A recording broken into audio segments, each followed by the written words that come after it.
Hello everybody, my name is Ree. I'm Dale. And today we're going to be reacting to Ren, The Tale of Jenny and Screech.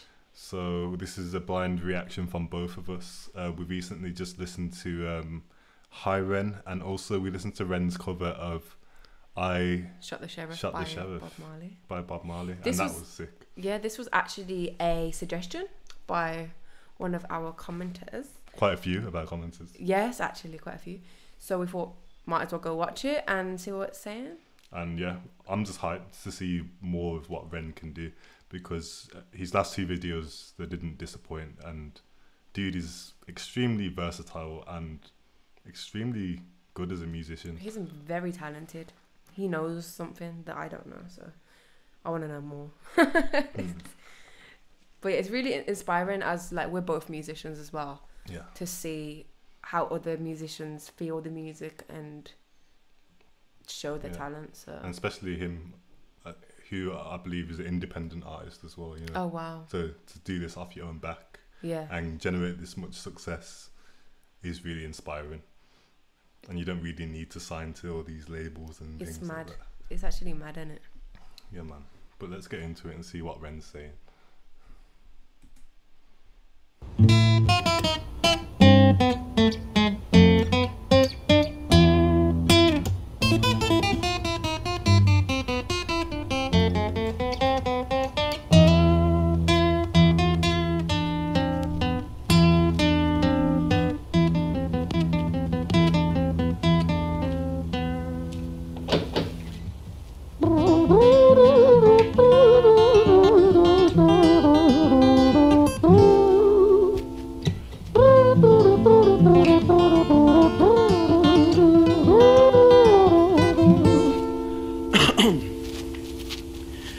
It was a quiet dark night in an empty street somewhere in London City.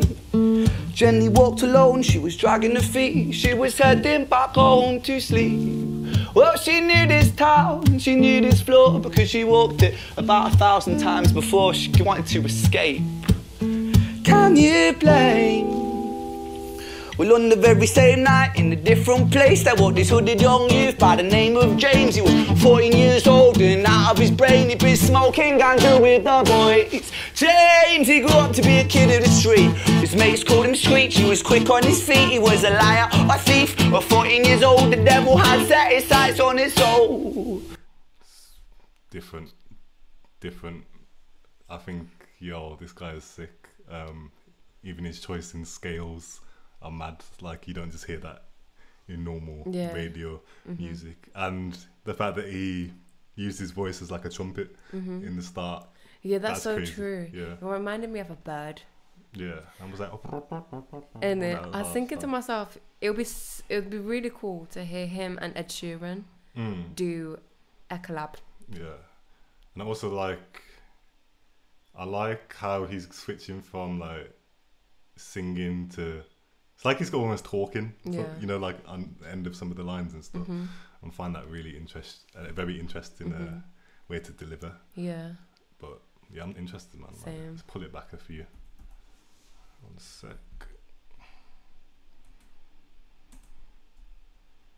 James, he was 14 years old and out of his brain, he'd been smoking ganja with the boys. James, he grew up to be a kid of the street. His mates called him Screech, he was quick on his feet. He was a liar, a thief, at 14 years old, the devil had set his sights on his soul.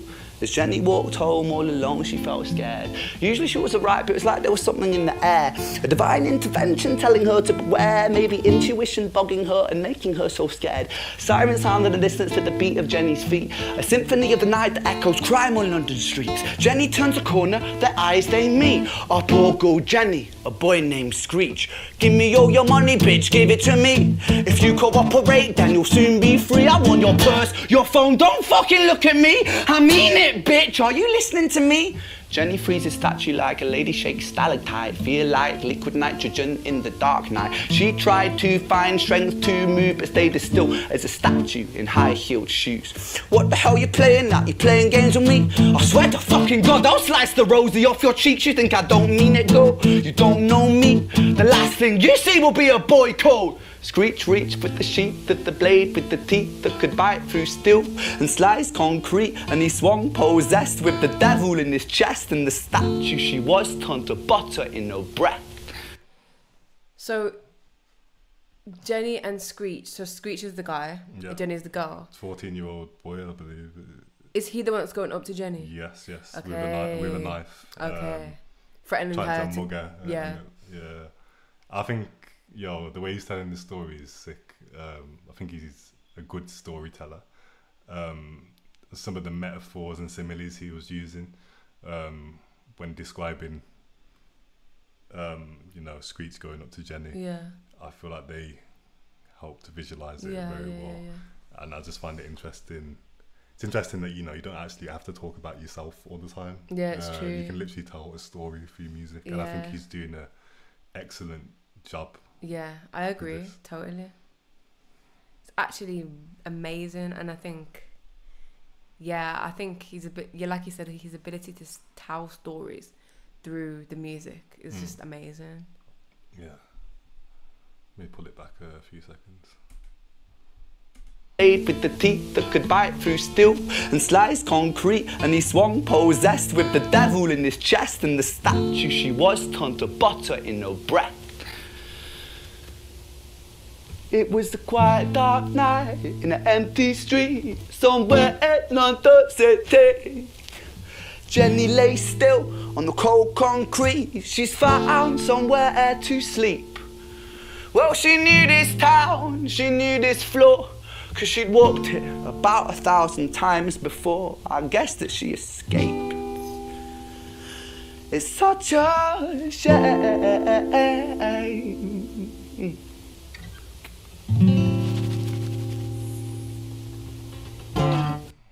That's a shame. Isn't it? That was mad metaphor that he used, talking about like the statue that she was turning to butter, kind of like you imagine butter like melting. Yeah. It's mad. Like from there, you knew what had happened, kind of thing. It's mad. It's a mad subject to deal with as well, with like knife crime in the UK and stuff like that. It's actually mad, isn't it? It is a big problem. Like imagine it's like actually we only hear about it in the UK, but I feel like it's definitely a global problem as well. Yeah, like in American stuff, we have gun problems and stuff. Whereas here it's like it's knives, isn't it? It's a shame this happens, you know what I mean? And literally like young boys getting caught up in this. It's true. People with a whole future getting just caught up with the wrong people, making mistakes, and some people literally taking away other people's lives over something tiny, and it's sad reality, really, isn't it? Like, yeah, that was very. I love the way he told the story for it though. Like, even in like High Ren, the way he could tell that story was just so amazing. I really enjoyed it. It's mad. It's deep, man. I'm wondering where does this go now? I know though, isn't it? It looks like there's like 3 parts. Is Jenny dead? Like, I'm sure she is, but Let's see what happens.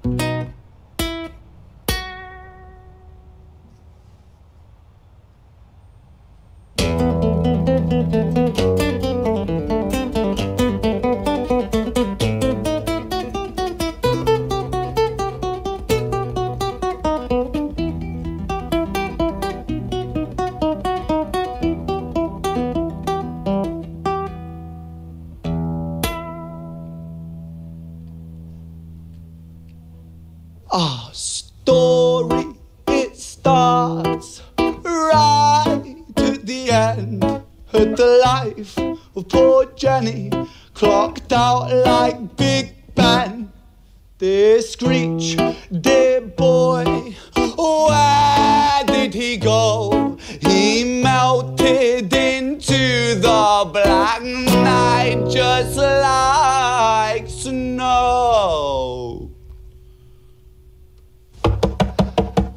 Patrick, man. Let me in, please open the door. I think I fucked up Patrick, really fucked up, man. I'm not sure. I got crazy, left this lady lying still on the floor. I think I killed her, Patrick. Come on, man, I can't knock no more.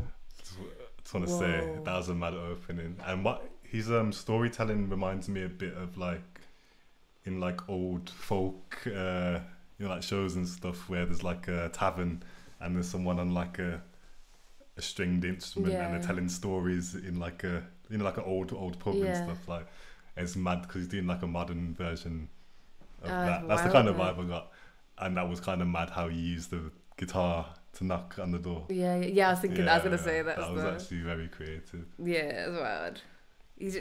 The way you can use an instrument in so many different types of ways, especially the guitar. Use it as a drum, or like, it's just mad. It's not just something you can strum. And the melody he was playing and the chords on the guitar, it reminded me of something you'd hear in like orchestral music, really. You know, the build up at the beginning, how it's like climbing through these different chords. Yeah. The way he was playing it reminded me of like, I don't know, it would be interesting to hear like a orchestra play that, because I could hear that in my head. Yeah. Reminded me of some like very classical orchestral piano vibes, you know. Yeah, it makes sense though.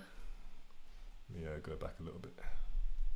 Still on the floor, I think I killed her, Patrick. Come on, man, I can't knock no more. But Screech kept on knocking till his knuckles became sore.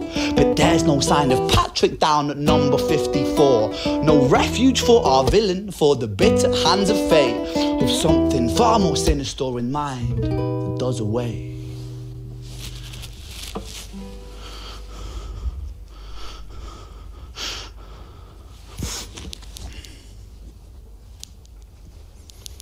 Hey babe, you in? Nah, nothing really, I'm just a bit tired, listen. Can I swing around yours for a few moments? I just really miss you, babe. What the fuck do you mean you're busy? You fucking bitch! For fuck's sakes!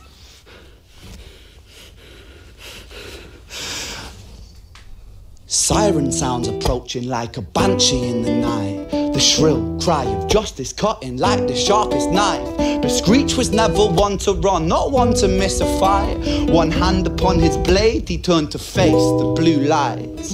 Come on then, you fucking cunts, let's fucking have you then. I am Screech, I'm the boss, I'm the ender of men. You think that uniform you're wearing means that you own these streets? These are my fucking streets, and they call me fucking Screech.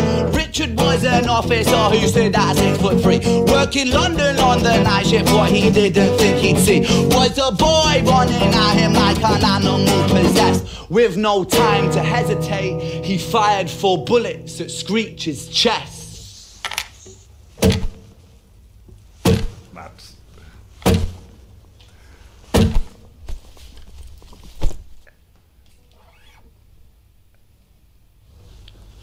Our story, it ends right at the start. Young Screech and poor Jenny lying one street apart.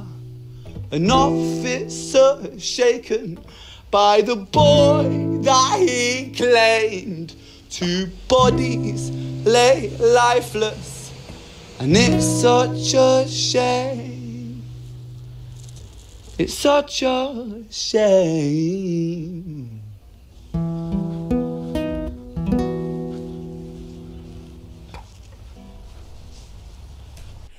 What happens next? Because how does it even keep going on? That's crazy. That was crazy. And the way that he used the guitar to fire the gun. Yeah, come on. Like when he pointed it, I was thinking, no, you're not gonna do it. You're not gonna do that. Literally. Crazy. And like, that I think I felt it more when he was playing than like listen to the verse, and that it definitely feels like one of them old folk tavern storytelling songs. Yeah. Like the way he was playing. There's certain chord progression in it that would come, and when he was like proper going in. Yeah, and the way it was flicking off certain notes, and it sounded just like that, you know. I don't know, like you'd hear in like Skyrim. I don't know if you played Skyrim or anything, or even in like Game of Thrones or something, you know, like them kind of shows. So this is a really interesting take, and I really liked the cutaway to the phone conversation. I thought that was really cool. Just that silence, like it made me think this could be an audiobook. You know what I mean? Like incredible storytelling, and it's like you can visualize it in your head when he's singing and narrating it. You know what I mean? I'm really impressed with. And I also really like the way that he went on the phone to his girlfriend. And just the fact that he even has a girlfriend and he actually went on to kill another female and then to call her and then act in that way. And then he has this big ego that he's just caught a hold of. And then saying he's bigger than these officers and then they get shot. And I think, that is realistic in terms of like people today think they're invincible kind of thing, you know what I mean? Like you do a few things and then, I mean, like today's youth, I feel like they think they're untouchable or invincible and that, like, and I guess, I don't know, a certain power trip would come with, that criminal activity and degeneracy. I don't mean to sound like a snob or anything, but nah, for real, man, like, it's a shame. It's a shame, and these things do happen, Yeah, it's mad still. Like, we need to see what happens next though, because it's not even finished. Yeah, we're both our main characters here are dead, aren't they? There, that's what I'm thinking.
The emotion of the story with his voice, because like what I got from that was quite like worried.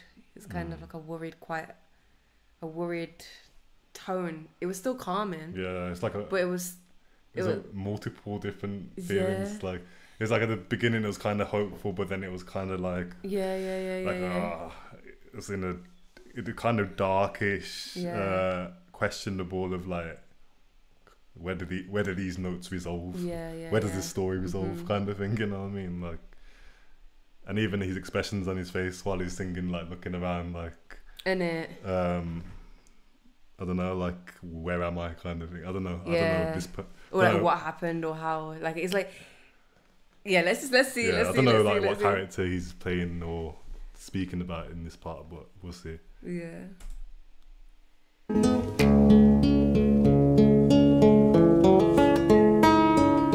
London City, far from pretty, 2005. A lady down in Paddington is fighting just to stay alive. Rhythmic beats and bloodstains, she saw a lady weep. She's tired and frail. To set the scene, we must rewind the hands of time for Violet's tale.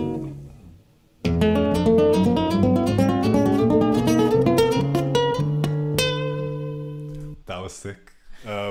Like that arpeggio he just did is like, it's like when in a film or TV show when someone's having a dream or thinking back to somewhere, it's like there's that like little run and then they go back in time or something. So it's mad that he's like rewinding time with the guitar. That's amazing. It's crazy that he's using the guitar as a prop and that's crazy. Sound designing the story with it, you know what I mean? Instruments, man.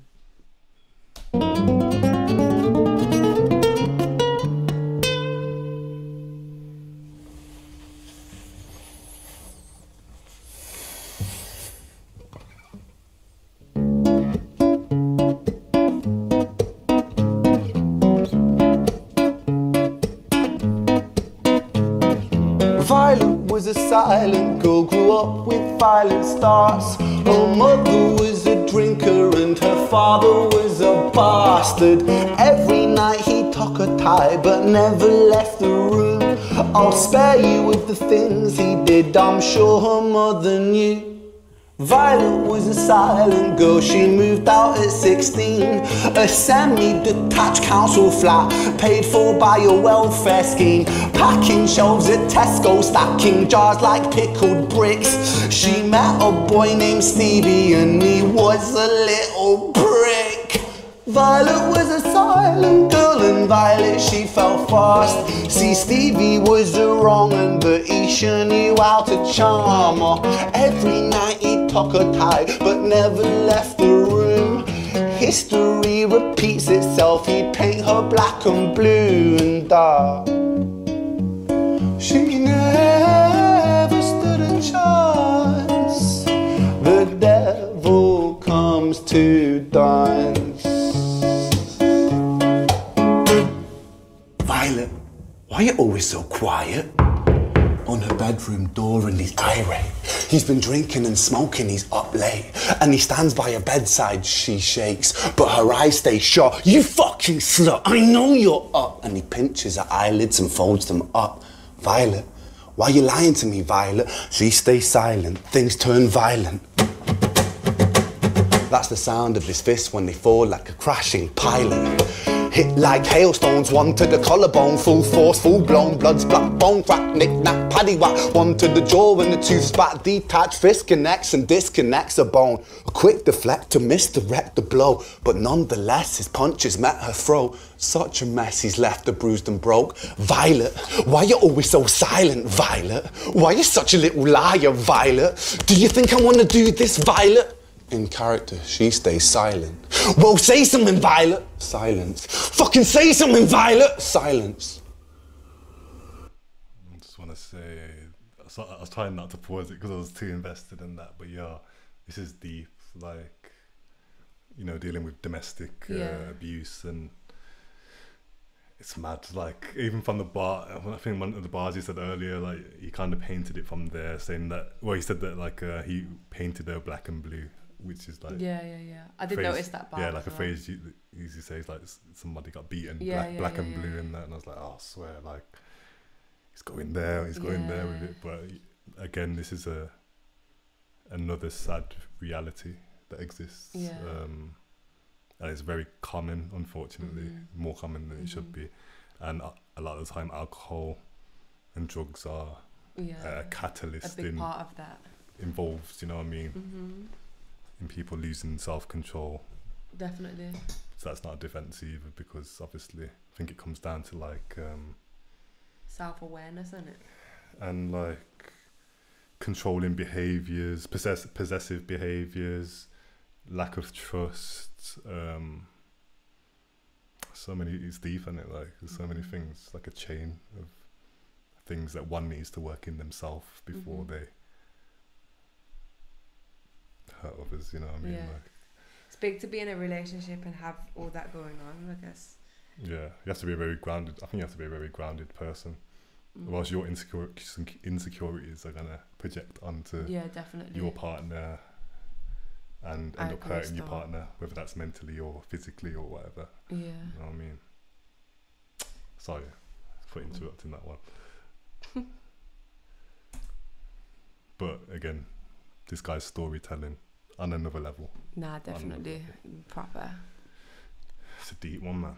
Let's go. His punches met her throat. Such a mess he's left her bruised and broke. Violet, why you always so silent, Violet? Why you such a little liar, Violet? Do you think I want to do this, Violet?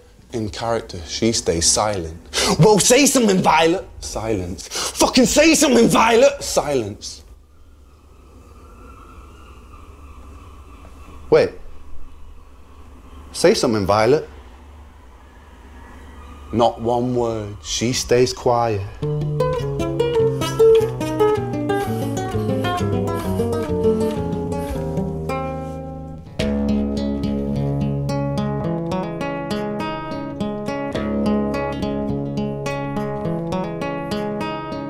London City, far from pretty, 2005, a lady... I just have to rewind that because I didn't see yes, our video's playing up a bit. Let's go again. That's cool. Sorry, that was cool. He did the sound again to show that we've moved back in time to the present day. Yeah, let's go back to that. Say something, Violet. Not one word, she stays quiet.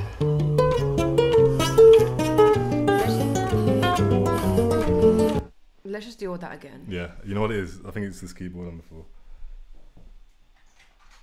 I'm just gonna put it in bed. Cool. There, isn't it? Just cut it. All of that, whatever that was. Say something, Violet. Silence. Fucking say something, Violet. Silence. Wait. Say something, Violet. Not one word, she stays quiet.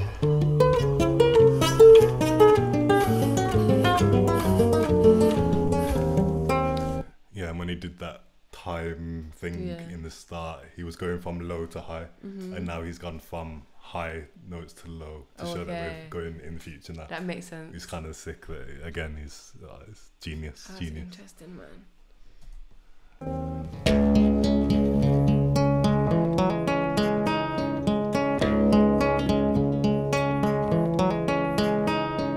London City, far from pretty, 2005. A lady down in Paddington is fighting just to stay alive. The doctor, in a state of shock, saw something here so very wrong. See, Violet, she was pregnant. Poor Violet, she was 9 months gone. Turning to the doctor, Violet broke her silence and she cried, if I'm to die right here tonight, please let my baby stay alive. The doctor soon regained composure, called the surgeon to come in. As Violet's world turned to black, the curtains closed, the lights went dim. In London City, far from pretty, 2005, a lady down in Paddington just lost the fight to stay alive. A tragedy or a miracle, it happened on these very streets. Two twins aligned side by side. A girl named Jenny Mad. and a boy named Screech. Mad. So that was their mum, fam. And they were related. And it's kind of like repeating that cycle. Oh. That is mad, fam. Like in a different way. It's like they've repeated that same cycle. The way he done that, like... That's crazy. I completely get why everybody, like, recommended us to watch that one. Do you know what I mean? Yeah. That was actually... deep, man, because when he was on the bar before the last one, I was thinking, you're not going to say Jenny and Screech, surely. And the bar did. Because I was thinking, okay, cool, we've got the first part, the second part. The third part, I thought it was a complete different story. And then when he brought that up and tied it up at the end, it was amazing, like the way he done that. So I was not expecting that. You think about it, like Screech probably didn't have his parent, well, he didn't have his mum, definitely. Obviously his dad's alcoholic, abusive geezer. Yeah. So it kind of makes sense that he ended up falling down that wrong path also, you know what I mean? Peak, actually mad, is like a generational curse kind of thing, and it just repeat, you know, nothing new under the sun, lack of guidance, kind of just repeating the same fate, and it like... It's just, I find it mad the way that it was actually his sister. That is mad. What are the chances though? Like, like... It's mad. But then you hear about these things about, you know, people didn't even know someone was their biological brother or sister, and they end up knowing them or being friends with them or literally live down the road from them. Like, crazy. it's mad how he brought it full circle as well. Because I was trying to think like, okay, what's Violet's relation to the what we've just heard? But that sick the way he told that. And that was. Do you prefer that to Hiren, or do you prefer Hiren? I don't know if I could say I prefer it because I feel like they're very different. Yeah, it's true. And the way he approached each one was very different as well. I think they're in their own lanes, like, and each track is. I think for me, Hiren was amazing. Like, it was mind blowing. I think this one for me, I felt it more. I don't know how to explain it. Like, I really loved the way he done the different parts, and it felt so much like a story. Yeah. That he told. I loved this one. Yeah, I think it was amazing. I think I felt more emotionally connected to this as a story, but then I felt more emotionally connected to Ren as a person. From that one. I mean? Yeah, that makes sense. Yeah, it's watching him dealing with his internal battles and that. Yeah. Whereas this, like, my heart kind of went out to the characters in this story. Yeah. They're all, in a way, they're all victims. Yeah. Even Screech, who is a murderer, isn't he? Like, but he is a victim, a product of his environment, really. You know what I mean? Like. Okay, so his mom died at birth. Yeah. Well, when she gave birth to domestic. And abuse. his dad, I guess, he was just. I guess dad wouldn't get custody of the kids if he, manslaughtered, murdered his wife. You know what I mean? Like, the wife. So obviously the kids are probably not going to grow up with parents, probably going in and out of care homes. Having no proper guidance really. Yeah, because Jenny was in a council house, or was that Violet? I'm not sure. I'd have to put it back. But mad. But yeah, that was crazy. it's a lot, man. There's a lot to think about, man. Like, yeah. But I respect that, man. I like this guy's music because it's not. He's making you deep life. He's making you deep and really think about things. You know what I mean? Like, I think it's powerful for somebody to be able to do that, especially with like these days. Pardon me, but how much music is being made off of so many negative, violent things. Yeah. But he can kind of shine a light on that aspect of things, especially with the story, and like tell a story in a way where you really feel it. That's true. Like, you got all this drill music and the man are talking about I shanked up this person, I shanked up that person. And so many, so many younger people love it. And you don't really think about it. Like, it's like these people are talking about multiple people they've killed in one song, and it's because of the way they're talking about it and how they're approaching it. It's whatever. Like, but obviously I like that he's really going in depth with these situations and scenarios and topics, and he's really painting a picture through his words, through his guitar playing, and just the storytelling overall to make you really deep some of these things that are happening. It's actually amazing. But amazing. Thank you so much for everyone that recommended this one, and please recommend us some more Ren songs, because we're fans now. I'm a fan anyway. Like, I know you are as well.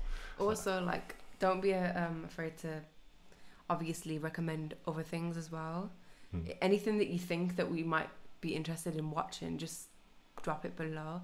And also definitely follow us on Instagram and you can follow me on TikTok. I'm on TikTok. Yeah, we'll put our Instagram links in the description. Yeah. We're both creatives, artists and musicians as well. So check out the stuff that we're doing as well if you want to support. Yeah. And just thanks for watching, and thanks for joining us on this journey. And also I forgot to mention that we mostly like to watch music videos because we're musicians ourselves. So like I said, if there's any music videos, then that would be best. Awesome. Well, but yeah, thanks guys. Tuning. Let's see you. Bye.